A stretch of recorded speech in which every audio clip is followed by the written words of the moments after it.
বাল্যয় দিয়ে আরেকটি শব্দ, সেটা হচ্ছে অসুস্থ। বাল্যয় মানে অসুস্থ। স্নাসালা ইয়াদুমাল। স্নাসালা ইয়াদুমাল, প্রথমে আমি চিন্তা করেছিলাম বা প্রথমে আমি ভেবেছিলাম বা প্রথমে আমি মনে করেছিলাম, আপনারা যে যেভাবে বলতে পারেন, কোনো অসুবিধা নাই। ইস্তু যে অন বলেন, অন বলিন মানে কি? তিনি অসুস্থ। অন বলিন তিনি অসুস্থ।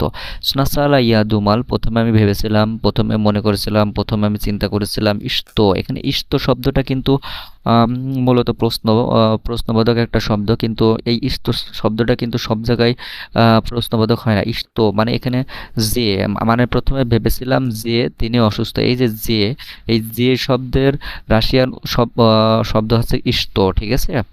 তো ইস্তো অন বোলেন, তিনি অসুস্থ। তাহলে স্নাসালা ইয়াদুমাল, প্রথমে আমি ভেবেছিলাম। ইস্তো যে, প্রথমে আমি ভেবেছিলাম যে অন, সে, বোলিন সে অসুস্থ, ঠিক আছে? স্নাসালা ইয়াদুমাল, প্রথমে ভেবেছিলাম অন, ইস্তো বোলেন সে অসুস্থ বা তিনি অসুস্থ। ভিউয়ার্স, আপনি যদি আমার চ্যানেলে নতুন হয়ে থাকেন, চ্যানেলটিকে অবশ্যই সাবস্ক্রাইব করবেন এবং লাইক দিয়ে পাশে থাকবেন। আর বই লাগলে অবশ্যই লিঙ্কে ফেসবুক পেজে আমার সাথে যোগাযোগ করবেন। তো সবাই ভালো থাকবেন, সুস্থ থাকবেন। আল্লাহ হাফেজ।